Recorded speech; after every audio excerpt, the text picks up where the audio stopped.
मेरे प्यारे बच्चों, ये जो है बिहार बोर्ड के लिए है, ठीक है ना।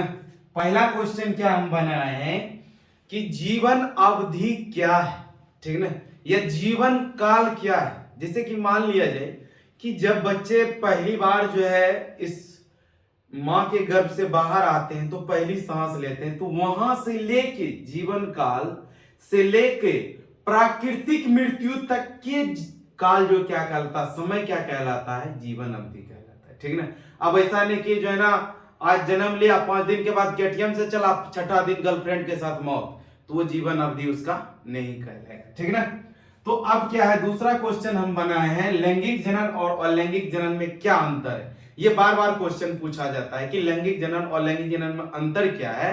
तो ध्यान में रखना है, सिर्फ जो है क्या है, कुछ अंतर नहीं, इसमें और लगा है, इसमें और नहीं लगा हो, वही अंतर है। तो ऐसा अंतर नहीं बनाना। और का मतलब होता नहीं, और का मतलब नहीं। इसमें क्या है एक्चुअली, ना तो क्या होता है, इसमें सिर्फ एक पेरेंट भाग लेते हैं, इसमें सिर्फ एक पेरेंट यानी एक जनक वाला होता है।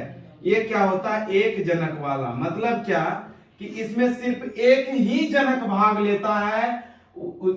इसमें क्या होता है, एक जनक भाग लेता है। और दूसरा में ये लैंगिक जनन का जो लिखेंगे, इसमें एक जनक तथा दो जनक भाग लेते हैं, एक जनक अथवा दो जनक भाग लेते हैं, दो जनक भाग लेते हैं, जनक भाग लेते हैं, ठीक है। आप कहोगे कि सर एक जनक इसमें भी है, लेते हैं, ये जो है जनक जो है, एक जनक जो है इसमें ये द्विलिंगी जो होगा, ठीक है ना, द्विलिंगी, तो वो क्या होगा, एक जनक ही कहलाएगा। द्विलिंगी का अर्थ ही कि दोनों जनन सेक्स ऑर्गन एक ही बॉडी पे प्रेजेंट रहेगा, द्विलिंगी कहलाएगा। ऑटोमेटिक है कि दोनों जब जनन अंग होगा तो क्या बोलते हैं कि उसके अंदर भी हो फर्टिलाइजेशन हो सकता है।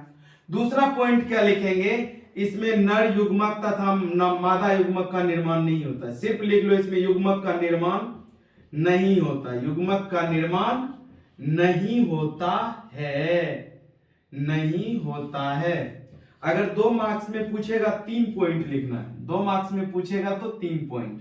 इसमें युग्मक का निर्माण, युग्मक का निर्माण, निर्माण तथा संलयन होता है, निर्माण तथा संलयन की प्रक्रिया होती है, संलयन की प्रक्रिया होती है। अब दूसरा क्वेश्चन है, आप देखो इसमें हम लोग देख लिए कि एक जनक वाला होता है, इसमें एक या दो जनक हो सकता है। देखो जब भी लिखना है दोनों के बीच डिफरेंस, तो इतना याद रखना जो इधर लिखेंगे उसी के ऑपोजिट वो होना चाहिए, ठीक है ना, तब डिफरेंस का मतलब क्या होगा। जैसे मान लीजिए लड़का लड़की में डिफरेंस, तो कौन कौन अंक जनन अंक को देख के हम लोग बता सकते हैं कि लड़का है या लड़की, इसके लिए ड्राइडोर बांटे या क्या बांटे। तो उसी प्रकार से इसमें एक जनक भाग लेता है, इसमें एक जनक या दो जनक भाग लेते हैं। इसमें क्या होता है एक्चुअली, युग्मक का निर्माण नहीं होता है, इसमें युग्मक का निर्माण तथा संलयन दोनों प्रक्रिया होती है। और इससे जो प्राप्त होता है ना बच्चा, एकदम माए बाप का हूबहू होता है। क्या होता है, हूबहू, जैसन माँ वैसा उसका बेटा होता है। इससे जो प्राप्त संतति को हम लोग क्या बोलेंगे, इससे प्राप्त संतति क्या होता है कि क्लोन कहलाता है। क्या कहलाता है, क्लोन। इससे प्राप्त संतति को क्लोन कहते हैं। क्या कहते हैं, क्लोन कहते हैं। क्या कहते हैं, क्लोन कहते हैं, ठीक है ना, क्लोन कहते हैं। और इससे प्राप्त संतति को क्लोन नहीं कहते हैं।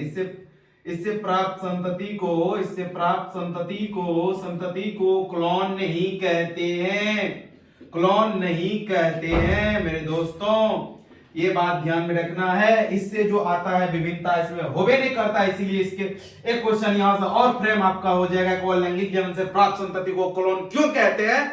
तो यही लिखना है कि लैंगिक जनन से प्राप्त संतति क्या होता है, अपने पेरेंट का हूबहू होता है, इसीलिए उसको क्या कहते हैं, क्लोन कहते हैं। और उसके बाद यहां क्या होगा कि इसमें क्या होता है कि विभिन्नता पाई जाती है। ये 2 क्वेश्चन क्लियर हुआ आपका, ठीक है ना। आगे का क्वेश्चन जो है, अब आप लोग का तीसरा नंबर क्वेश्चन जो बनेगा कि द्विविखंडन और बहुविखंडन में क्या अंतर है, द्विविखंडन और बहुविखंडन में क्या अंतर है। हो गया।